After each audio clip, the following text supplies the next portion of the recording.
And blessed to be a part of your day. Kevin Miller in the morning on KIDO Talk Radio. And the holidays are over. College football is over. The legislative session has begun. It's interesting listening to Maggie's story that they had to have the legislators, our elected officials, had to have a workshop on how to treat each other, right? Now, I understand Harvey Weinstein. I understand all these other allegations. But did we really need to waste 2 hours of the legislators' time, their efforts, our money, with a workshop on how to treat each other? I think that Idaho is not California, at least not yet. So I don't think that we really need to worry about legislators not being politically correct, not being harassing. Look, there have been problems in the legislature. Usually they govern themselves, right? And I don't want to really get into specifics, but look, they govern themselves. And your constituents are the people that hold you accountable. So we have big news out of the legislature. They had a workshop. By the way, it's very easy for people to beat up on the legislators. And as I've come to know and grow and to be here in the great state of Idaho, I have to say that we probably don't give them enough credit. Yeah, it's easy to criticize, and yes, they sign up for the job.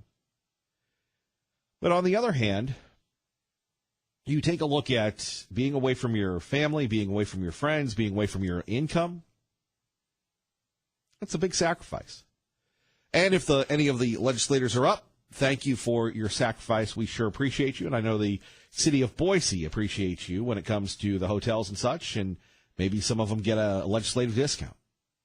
Those of you that are familiar with the program going, Kevin Miller has woken up and he has nothing. Maybe the guest that was supposed to be on that Kevin Miller uses as a crutch didn't show up. Well, as Sean Hannity would say, never let your heart be troubled. There are a couple issues that I don't know how big of a topic they will be at 580-5436, 580-KIDO, but they're some big national issues. By the way, Congressman Labrador will join us to talk about his conference yesterday with the president. We'll give you thoughts on how the press is trying to pull the coup on the president. Get your thoughts at 580-5436, 580-KIDO. That story never ends. But two stories that are troubling. Number one, you heard Maggie talk about this, the death of former Caldwell Representative Brandon Hickson, found dead in his home. The death was ruled a suicide by the Canyon County Coroner's Office. Brandon Hickson was only 36, and for many people in the Treasure Valley, many people that have known Brandon Hickson for years or have seen his rise up the legislative ladder, if you will, are sad or shocked, and it really goes to the point of struggle, of overcoming struggles, of overcoming demons. And I think one of the blessings of us being less judgmental and perhaps even more politically correct, which may be good, may be bad, is the fact we seek to understand things. We seek to take a look at focusing in on trying to prevent suicide. Now, I lost my best friend in high school, a couple years after high school, and he is with me to this day to suicide.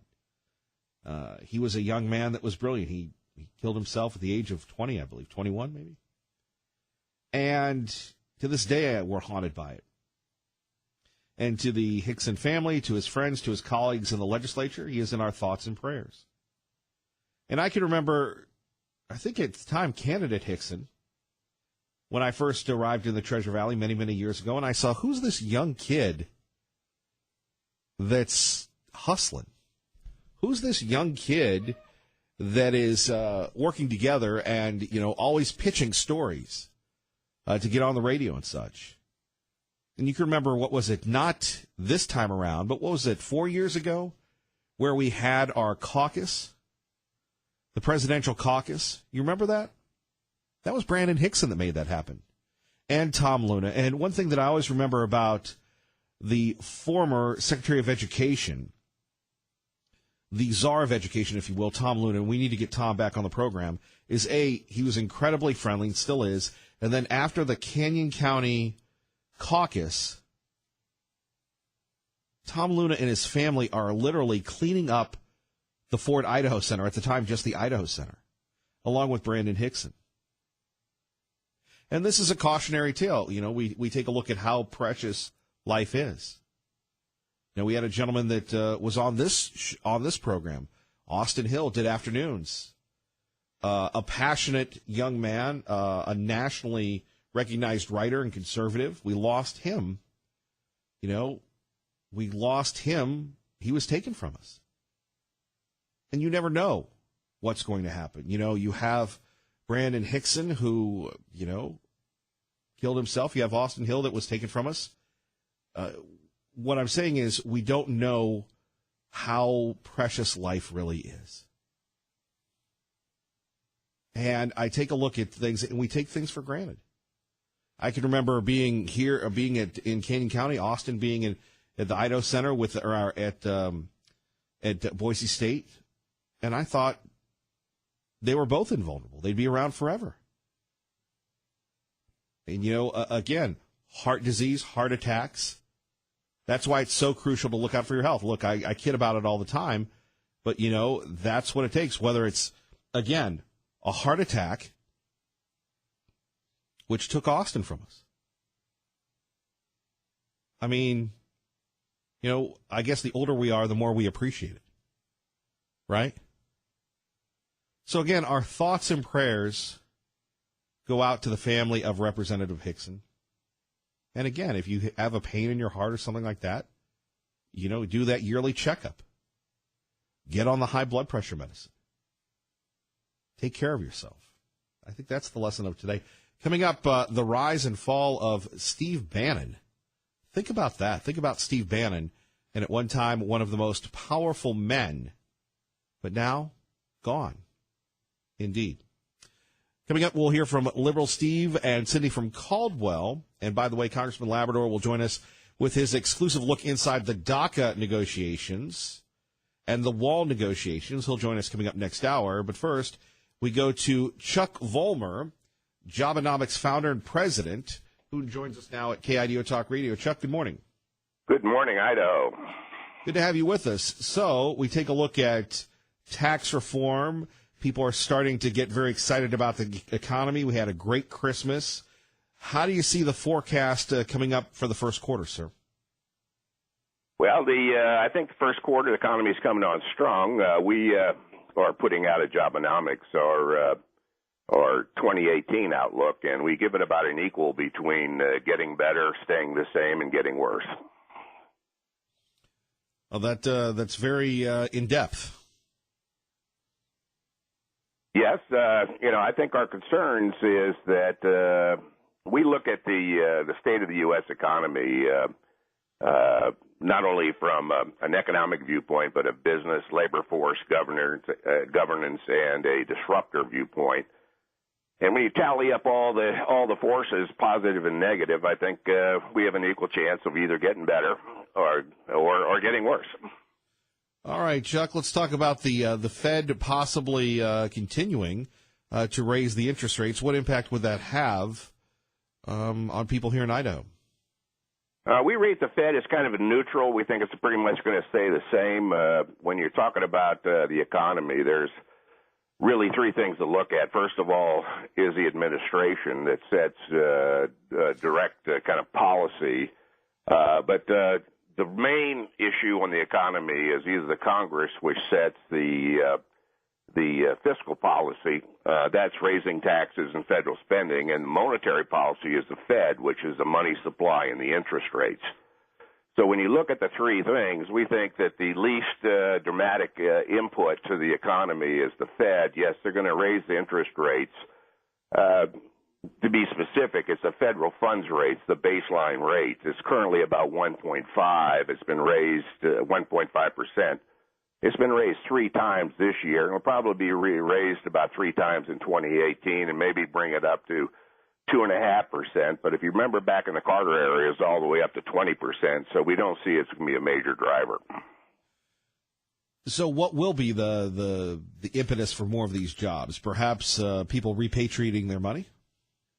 Well, I think that the biggest wild card right now is the fiscal policy in the Congress. Now, we very much supported the tax reform, but we gave it only a grade of C because I think it was a little bit too much tilted to the high income and the big corporations, and not enough to the middle income and the small businesses. So we'll see where that comes out. I think that, and further on fiscal policy, it is also about the debt, the deficits, and the spending. And this week we're going to have another showdown between the debt limit and unfortunately the political divide in Congress is so wide, is that everything is such a challenge, and we just tend to kick the can down the road. And the only reason that the tax got through was that it got through with a straight Republican vote, and it got through that way without any Democrat participation. Chuck, anything else you'd like to share with us today? No, I think that we think that President Trump's goal of growing the economy to 4% and creating 25 million net new jobs is exactly the right thing to do. And I think the Congress really needs to get behind it. I think the Fed is already behind it. I think that what they're doing is okay, but it really is on the Congress now to help get the American economy really buzzing to the 4% level, and I think it is certainly achievable. All right, Chuck, thank you very much. You're more than welcome. All right, we appreciate Chuck Vollmer joining us from Jobonomics. Let's go to Cindy in Caldwell with Kevin Miller at KIDO Talk Radio. Good morning, Cindy. Hello, Cindy. Okay. We'll get back to her in a minute. Plus, we'll talk to Liberal Steve. You're listening to Kevin Miller on KIDO Talk Radio. And blessed to be part of your day. Kevin Miller in the morning at KIDO Talk Radio. Let's try this again. Cindy in Caldwell. Good morning. You're on KIDO Talk Radio. Hey, good morning, Kevin. I really want to thank you, in regards to Brandon, for 1 month now, and I do know some of the people in the legislature that he interfaces with. I am a psychiatric nurse.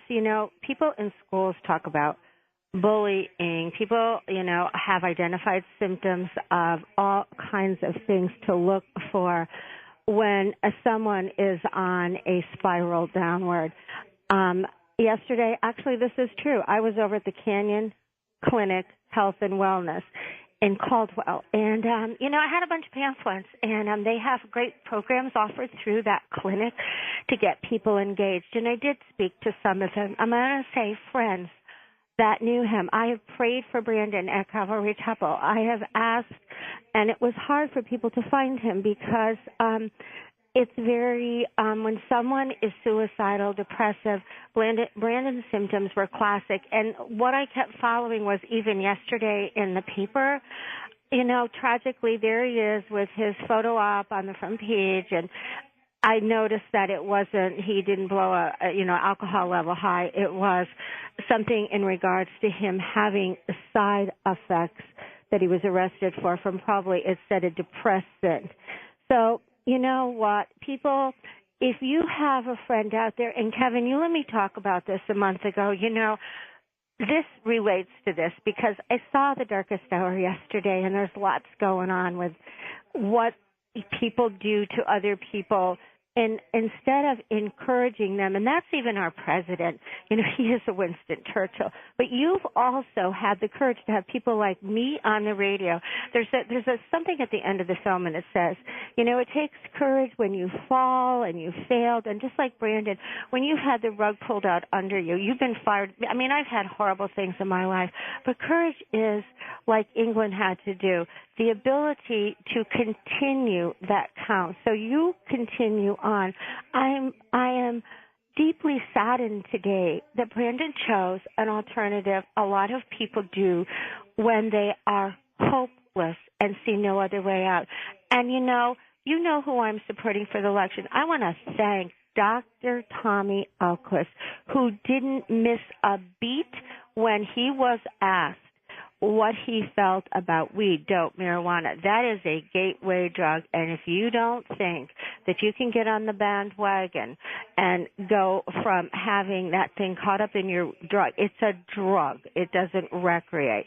We used to have movies like The Valley of the Dolls talking about, Brandon, if he was taking, he didn't say Brandon was on an antidepressant instead of depressant. You start messing around with those things, you can come to a point where you choose. I mean, you're talking about the insanity of Oprah Winfrey, who I never watched Running for President.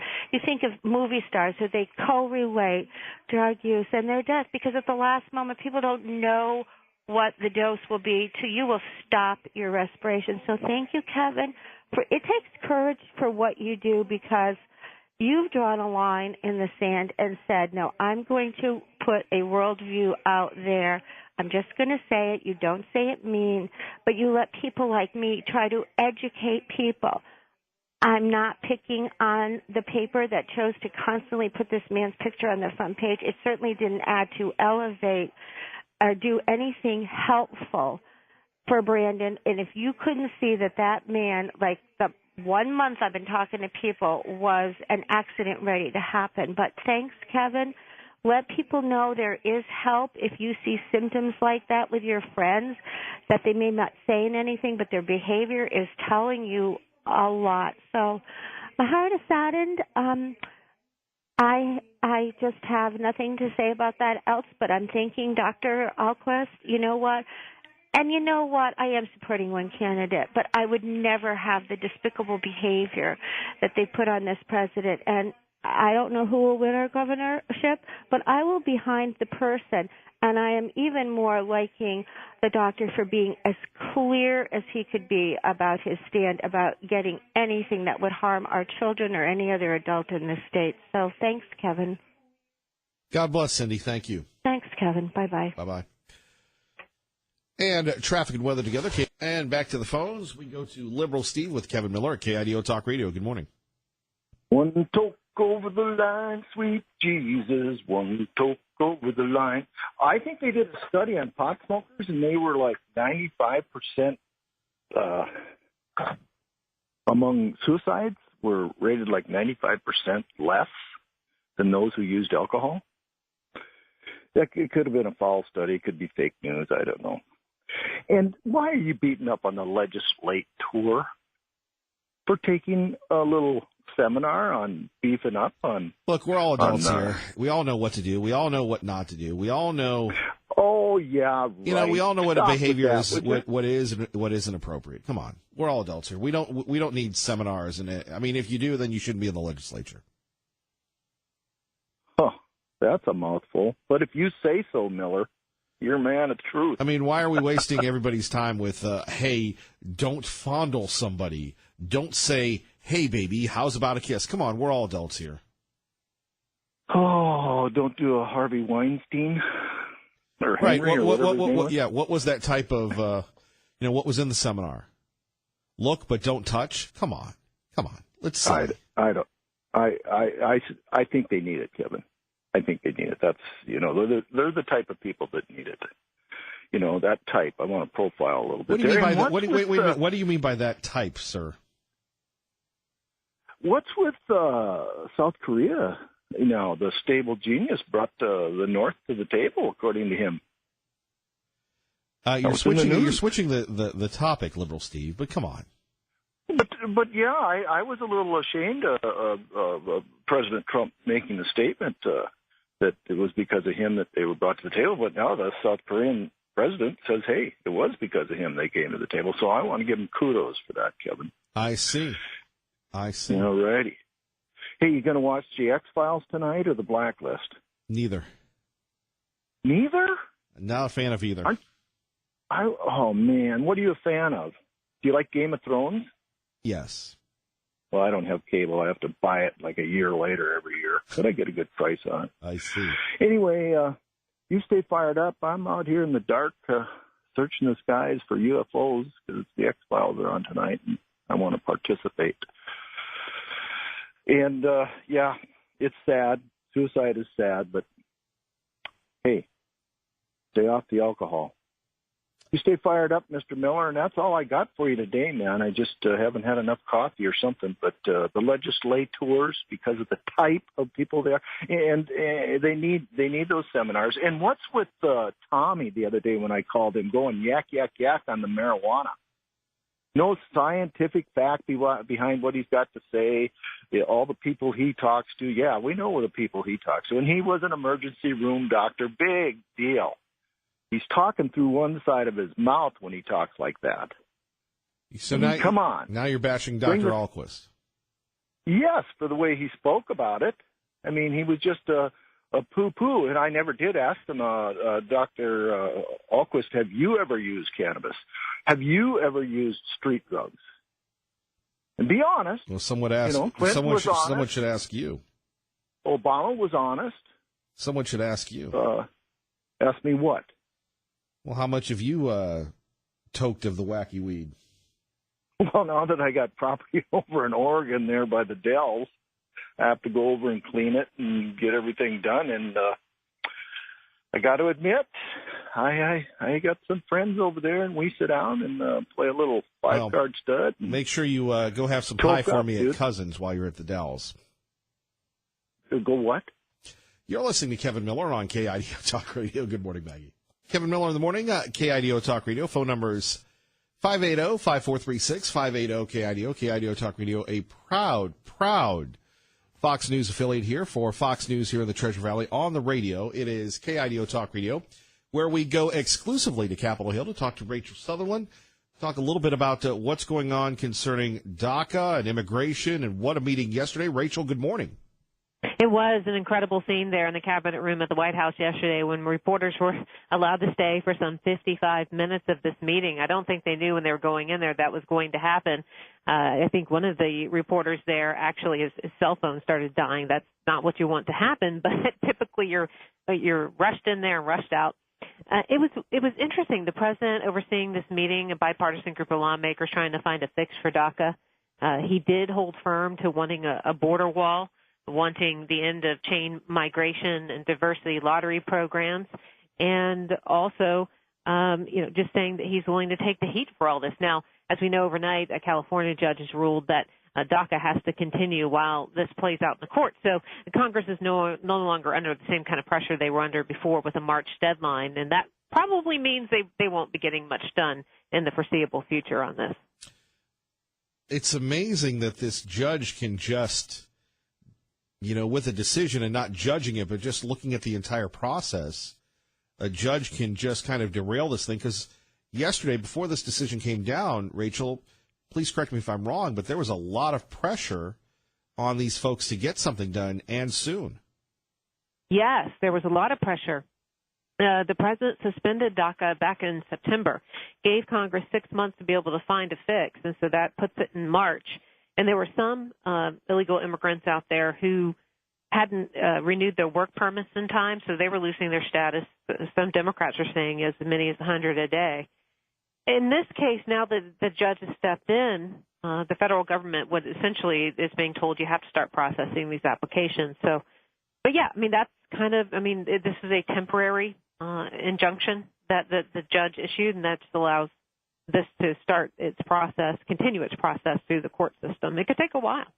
Indeed. What was the mood like yesterday? It's interesting, Rachel. You do a great job of reporting. You watch one network, and they said the president lost his mind. Another network said he did a great job, and then you had the Fox News channel doing their own thing. But it was fascinating, the access given. I don't know if that's ever happened. Your thoughts on the historic nature of this? We were actually in tune to seeing how the sausage was really made. Right. Definitely. It is unprecedented access as far as I can remember. Presidents will hold news conferences and things like that. And I've been in the cabinet room. It was with President Obama, and we were brought in, and it felt like a long time because of the situation. Unless you're used to it, and I wasn't, it's very intense.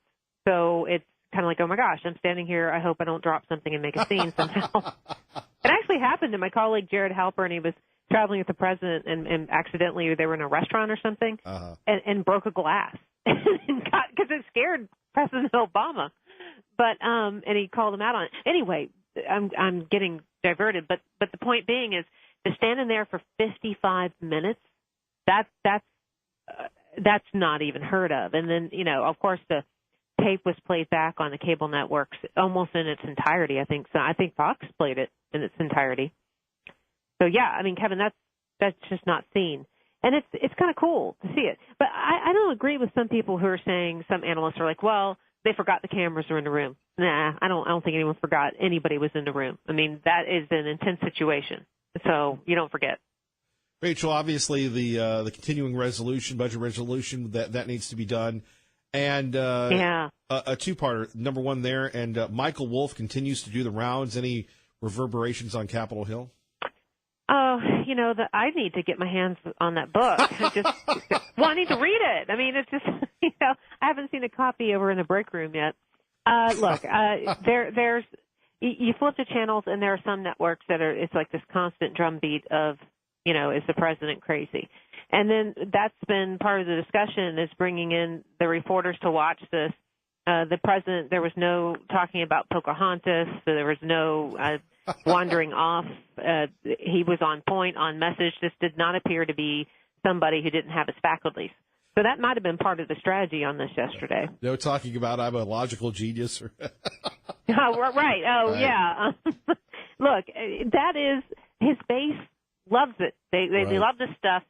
And it does tend to scare the other side. I see, progressives and leftists online who are losing it collectively, thinking there's going to be some kind of nuclear war imminently. I mean, I think that both sides, in some respects, Kevin, has sort of flipped their lids on this. And we do expect some movement on actually keeping the government rolling this week at all?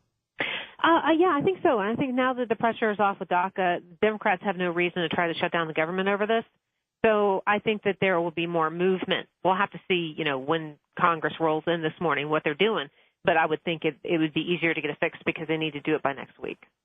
Rachel, thank you. Thanks, Kevin. Our great friend Rachel Sutherland joining us here. Kevin Miller in the morning at KIDO Talk Radio. And just an aside here, before we talk a little bit about Steve Bannon. Yesterday we had Keith Koffler on, and Keith Koffler wrote the book Bannon, a Rebel. And we were talking about Steve Bannon and whether or not he would continue on. And, Steve Bannon's, in a way, relatively new to the conservative scene. And really, the rise of Breitbart is new to the conservative scene. Breitbart has been around, but, when we're talking about the influence of Breitbart, when we're talking about, what they've, arrived, they really arrived on the scene, I would say. Granted, they've been prominent in the online world, but really during the rise of Donald Trump. And Steve Bannon kind of rode that to where he is. But relatively, he's only been around nationally or even politically for about 10 years. Before that, he was making money and doing documentaries and such. So Steve Bannon now has been relieved of his duties of Breitbart. And you're going to say, Kevin Miller, I'm on my way into work. I got a kid going to college next year.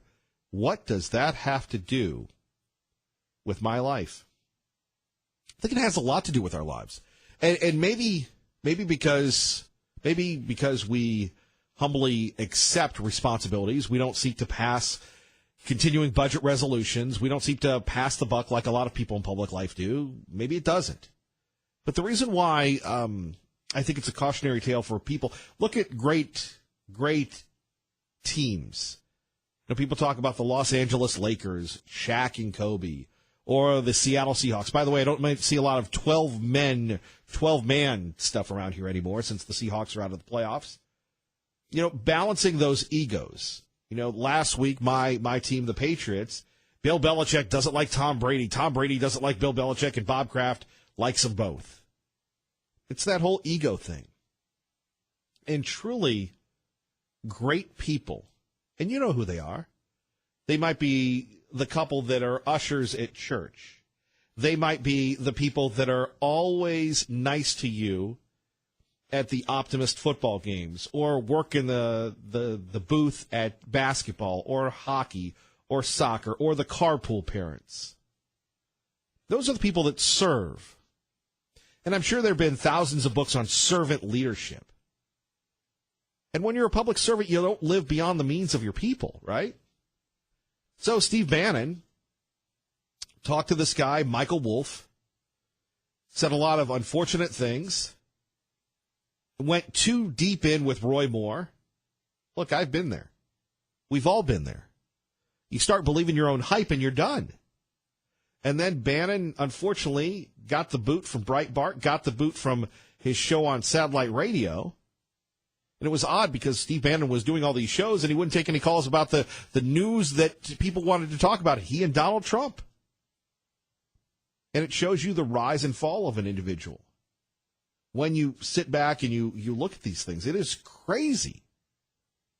Steve Bannon, what was it, rose from humble origins, a Navy guy, self-educated, went to Harvard, blah, blah, blah, and now he's out. And really, in the age of humility, that's being boisterous and bloviating doesn't work anymore. Believe me, I wish it did.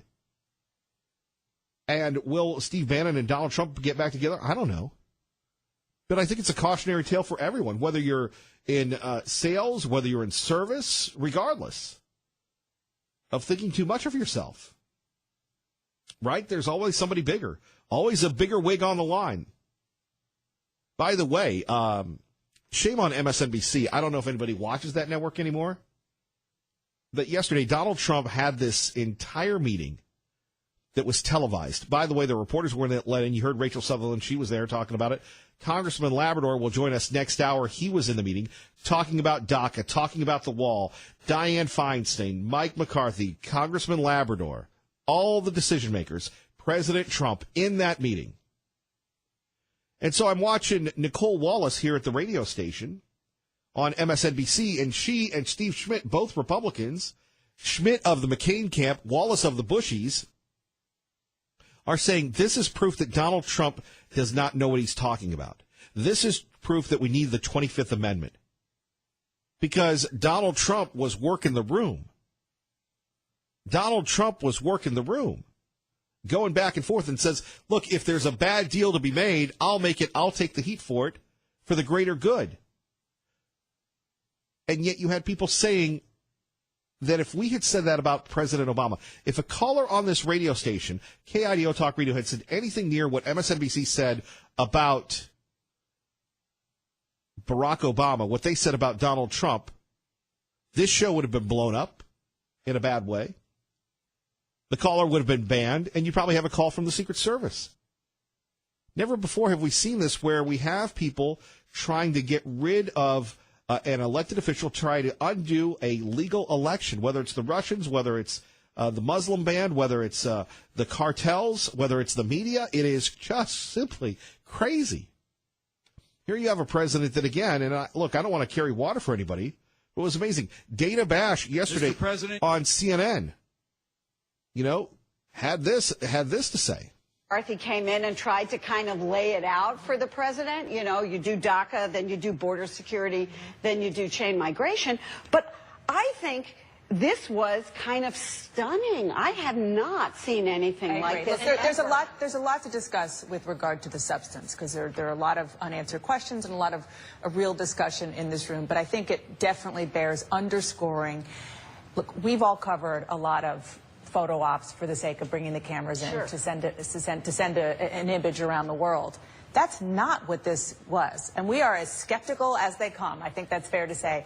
This really was a negotiation. We really got we were the fly on the wall in this room, listening to the way they talk. I'm really not convinced that it would have been any different had the cameras not been in there. And I've just been communicating with now 2 Republicans who were in that meeting who said that they had no idea that the cameras were going to stay in there as long as they did. The president, before the cameras came in, said we're just going to be kind of a typical thing. They're going to come in. I'm going to make a remark. You guys can too, and so on and so forth.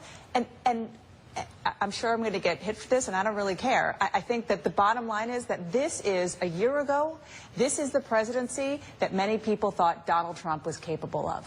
We don't know if this is going to be a results-driven debate, but just the notion of him being in command, of him wanting the cameras in there and wanting the cameras to see him sitting at a table with Democrats and Republicans, playing the role of a deal maker, whether it sees fruition or not. This is what people who had high hopes for the Trump presidency thought it would be, meeting after meeting. There you have it, Dana Bash from The Wolf yesterday.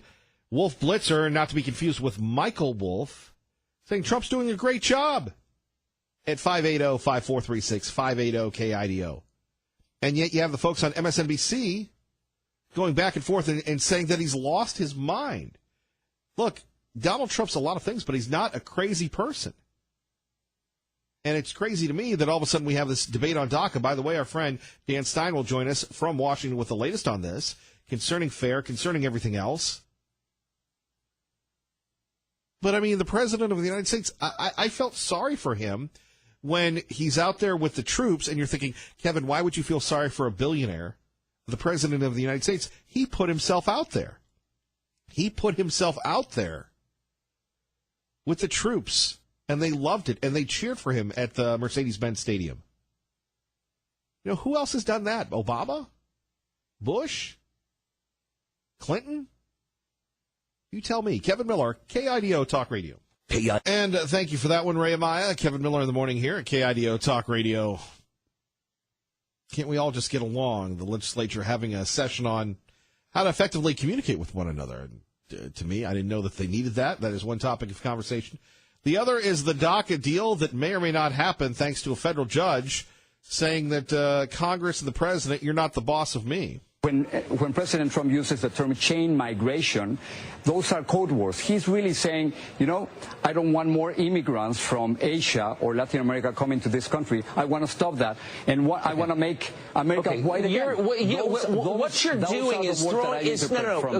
Because what you're doing, rather than engage in an adult argument using reason, you're accusing people you disagree with of bigotry, which is a little much, actually, considering that you're demanding that Americans who were born here let in people who snuck in illegally and all their family, and if they say anything about it, they're racist. Like, let me just say that chain migration, I get the game, actually, and I'm sick of it.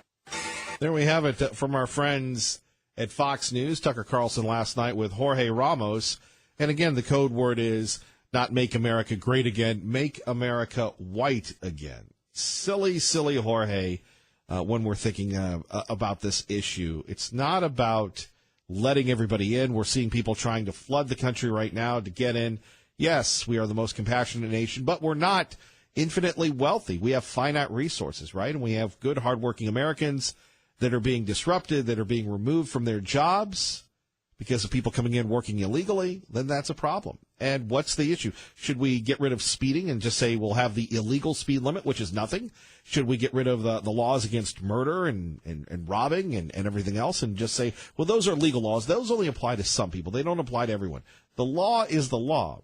But let's hear this again from Tucker Carlson last night. Remember, when you hear Fox News on the radio, you're listening to KIDO Talk Radio. Uses the term chain migration. Those are code words. He's really saying, you know, I don't want more immigrants from Asia or Latin America coming to this country. I want to stop that. And I want to make America white again. So there we have it. I want to make America white again. And never mind, there are 11 million people here who are here illegally. And by the way, chain migration, that's not a code word. That's not a whistle word, if you will, a dog whistle. That's the actual term, chain migration. Yes, America is that shining city on the hill, but just like the new car, just like the house, just like a nice piece of clothing or a great meal, you have to earn it. So shouldn't we take a look at immigration and look at it as a meritocracy? That if you have something to offer, then you can come to America. We'll take a look at your application, not just open times for everyone. 580-5436, 580-KIDO. Let's get you to work. And Kevin Miller in the morning here. Don't forget Fox News on the radio coming up. Also, Congressman Labrador, who was in that meeting yesterday with the president, with the leaders of the House and Senate, talking about DACA, talking about the wall, will give us his firsthand accounts. And Dan Stein will join us from the Federation for American Immigration Reform on this DACA decision. Very, very unusual that we live in a time where all of a sudden a federal judge can derail Congress, where a federal judge in California can derail the president. My goodness gracious, what's next? A judge will put an injunction on the military so we can't go to war unless a judge says so? I mean, okay. And by the way, speaking of KIDOTalkRadio.com, he's back. I'm doing it for the people of Arizona, for our country, and to support our great president. I was with from the day he ran in July of 2015. I said then that he would be our next president. I guess it did happen. And there we have it. Could we see at 85 years old, Sheriff Joe Arpaio, the next senator from Arizona? You know what they say, 85 is the new 45. Good for Sheriff Joe. Let's hope he's Senator Joe. Kevin Miller, KIDO Talk Radio.